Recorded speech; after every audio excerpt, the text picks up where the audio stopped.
sàcc compaloo la ñu bañ alors que fële pour moins que ça les gens démissionnent mais mœurs moom mooy lu rëy lu doy waar loo xam ne kuñ ko teg sa der moom c'est presque un crime de sang sa honorabilité daanu na sa lépp daanu na actuellement ñu suivre France yaa ngi dégg ay Duhamel li xew ay inceste ay nangam ñooñu dañ démissionné seen lépp bii kon Ousmane Sonko ba loolu jógee benn question donc moo doon taraudé esprit àddina bi yëpp mooy ba premier choc bi mooy lan Ousmane Sonko kii Ousmane Sonko jaay nañu ibaadu la du nuyu góor du nuyu jigéen du nuyu ñëpp loolu lañu jàpp en tout cas wax nañu ne nit la koo xam ne vraiment très à cheval sur beaucoup de choses moralité nickel. Oui. Donc ñëpp nañ ne non c'est pas vrai Ousmane Sonko sañul dem ci salon de massage je précise fii Sénégal connotation bu mu am rafetul c'est vraiment dañ ko tuddee salon de massage rafetal naayisal mais ku respectable doo dem ci salon de massage pour dàmp en tout cas thérapeutique doo fa dem donc ñu bëri nañ ne c'est pas vrai demul toog na 3 jours doo def conférence de presse ci 3 jours yooyu supputation yi di dem bon train ñëpp naan c'est pas vrai complot la nangam mu ñëw def conférence de presse man conférence de presse bi je suis restée sur ma faim man li ma doon xaar d'abord mooy mu ñëw weddi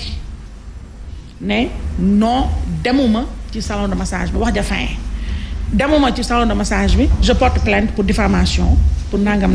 mais au moins Aïssatou apporté na lu tax tey jii mu dem ci salon de massage bi wax na ne que dafa feebar tey faju dafa am lu mu yëg ci yaramam moo tax mu dem fa loolu tam est-ce que mënuñu ko accepter non mën nañu ko accepter même Papa Matar parce que Papa Matar léegi homme public la. mais explication boobu moo wax dëgg yàlla moo tiré par les cheveux xam nga salon de massage yi ñu xam nii qui ont pignon sur rue mais de wuyu tur ba suite beauté mooy lan jolie beauté. loolu la foofu wax ma fa lan moo fay thérapie lan moo fay faju lan moo fay pansement lu fay nangam dañoo dëgg et puis man xam lu ma gën a naqari mooy li may wax tout le temps il faut que les hommes politiques arrêtent de nous prendre nous les Sénégalais pour des demeurés ñun dofuñu quoi ci réew mi lañ dëkk ku faju ku feebar man actuellement nii am naa ku nekk sama kër ku ma jege ci télé laay waxee ku nekk sama kër ku ma jege man xam nga aw ma dara dafa soxla kiné ñëw sama kër matin et soir ñu ngi may déglu matin et soir ku war a faju damp massage damp mais am nga fooy dem wala lu gën a simple sax mooy ñun ñu xaw a am tuuti rek mais dañuy ñëw sa livraison à domicile lu ma amee noonu la service à domicile yëpp am sa kër la ñëwee nga ñëw mais salon de massage bi kenn dem fa pour damp pour ay fajoog yooyu dem yóbbu fa kenn la fa yóbbu nit ñi du fii laay toog da ko fa wax neexul dégg a neex donc man boobu dama doon xaar ci moom à la base nee mooy que d'abord qu'il démente sa présence sur les lieux il ne l'a pas démenti moom ci lu mu sukkandiku te boobu malheureusement boobu ba léegi je vois que Sénégalais la yëpp foofu la ñu taxaw accroché aussi mooy non y a pas eu viol y a eu quoi c'est un questionnement que les gens ne se posent pas. mais ça veut dire quoi Aïssatou? man son problème non regarde moi c'est mon problème c'est quoi? oui mooy Ousmane Sonko waru woon teg tànkam ci salon de massage boobu ak beneen bu mu mënta doon. pourquoi parce que Ousmane Sonko kilifa la ci réew mi nee na yow mi am na foo xam ni fa nga doon dem démb ba dem ba nga nekk loolu ba Sénégalais xamul nee na Aïcha Ba doo fa delluwaat sañoo dugg fu ne doo dem fu ne doo dugg fu ne doo wax ak ku ne doo ànd ak ku ne. mais Aïssatou est-ce que débat bi foofu la est-ce que débat bi. mais loolu c'est important ci Ousmane Sonko am na droit dem salon. non nee na l'interdit déjà. non s'il juge que tey jii ne que am na pour dem salon de massage ba il est libre. regarde son choix. Tu sais xam nga je parle sous le contrôle du professeur tu sais liberté ak choix ay concept la yu rëy yoo xam ne mais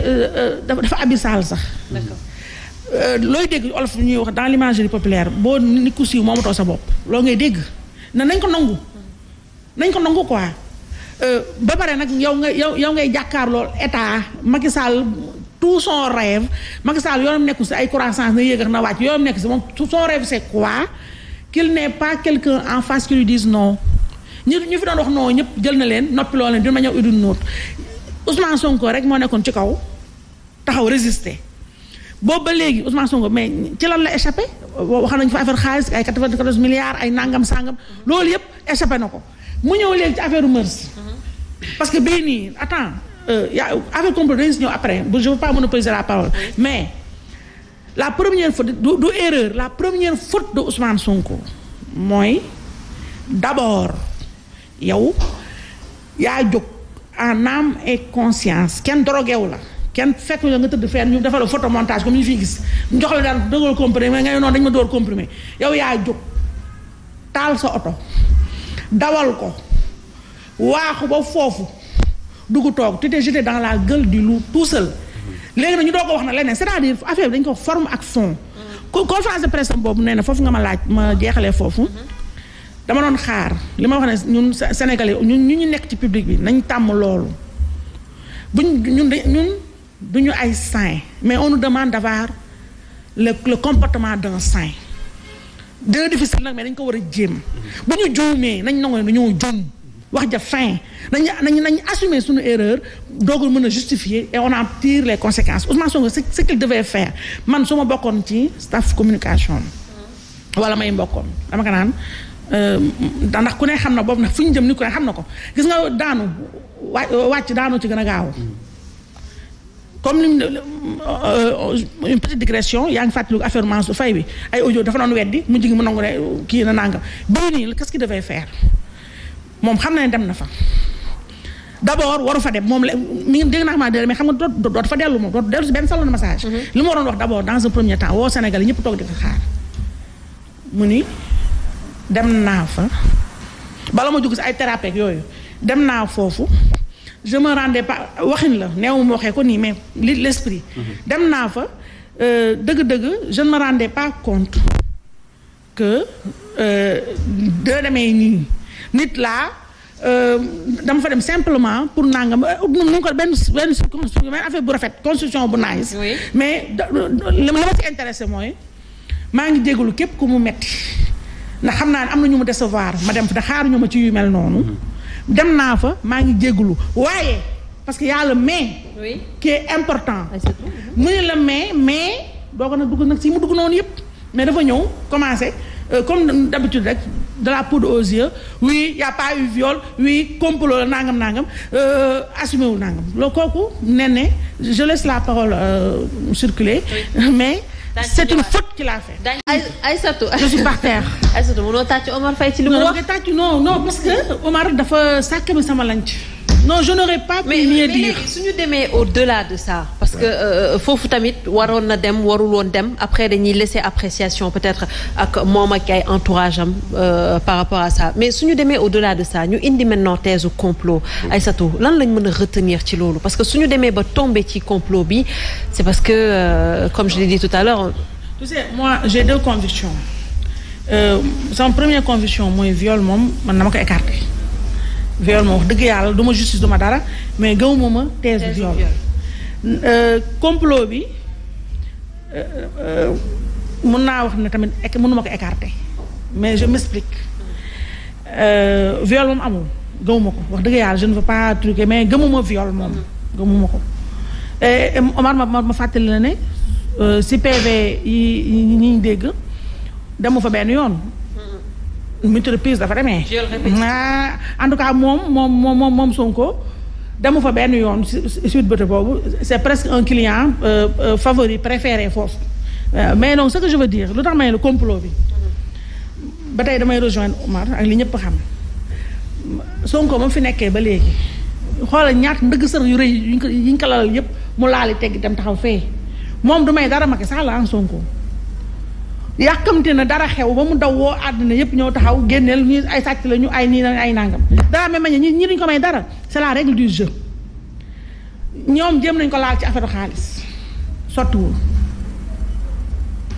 jéem nañ ko laal ci lu ne sottiwul bii nag moo nekkoon loo xam ne je veux dire inconcevable kenn mënu woon imaginer un Ousmane Sonko ñu laal ko ci lu mel nii mœurs donc su ma dégloo information yu mujjee génn man beneen côté laa taxawee mooy dama yërëm xale bu jigéen bi la petite là dama ko yërëm. pourquoi ma yërëm ko mooy ne tu es une femme j'en suis une malgré les apparences xale boobu boo dégloo en tout cas yama liir ci presse bi wax nañ la ne pap yaayam mi ngi ko ñàkk ba mu amee xam entre 2 ou 6 ans elle a bourlingué partout ñu ni ko fii nangam papaam la dese dégg nga en tout cas peindre nañ ko salte moom rek comme partout dans le monde quand on parle de viol c'est souvent la femme qu'on accuse xale bu jigéen ni la ñu dóor fàtte l'accusé accusatrice bi la ñuy acharnement bi am nii ci xale bi. La presse y a son rôle et je ne suis pas fière de le dire mooy le travail bu simple travail d'investigation bu simple boo xam ne on aurait dû le faire personne ne l'a fait jusqu'ici pourquoi parce que dañuy ragal ñu ni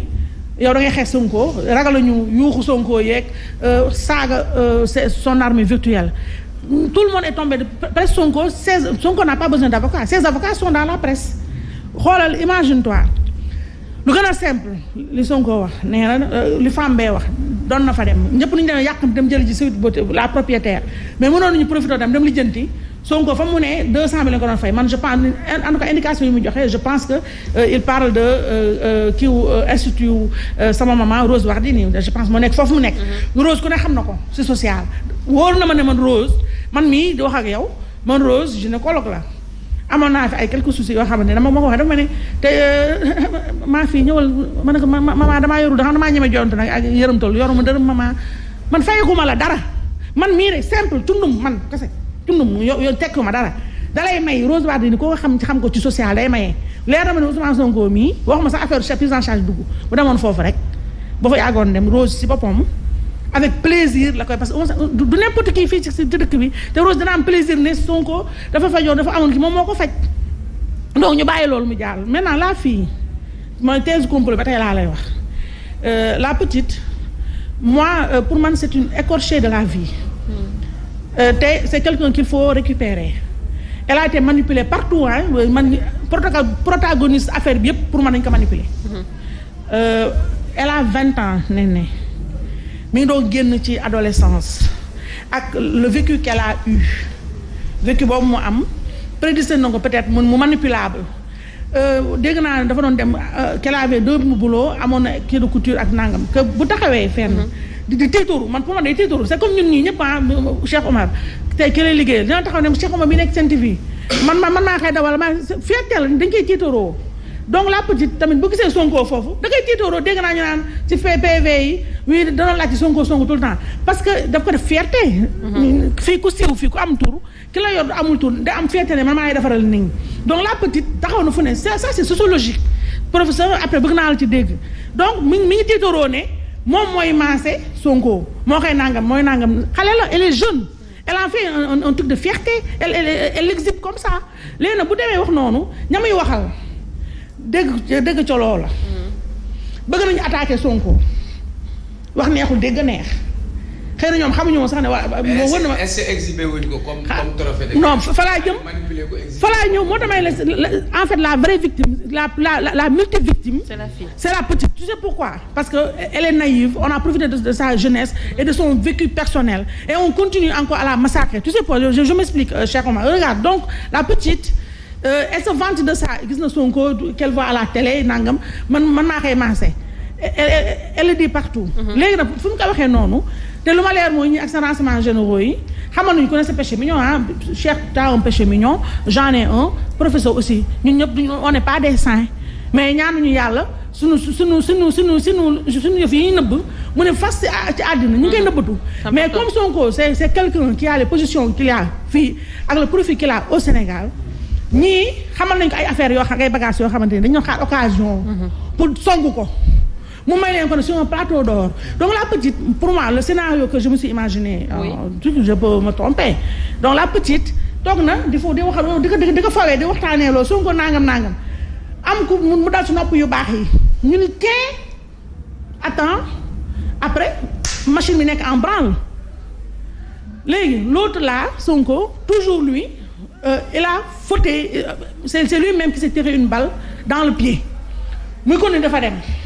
mais la petite là nga xam ne ki n'a rien compris xale la elle est manipulable corvéable à merci léegi ñee profite aussi parce que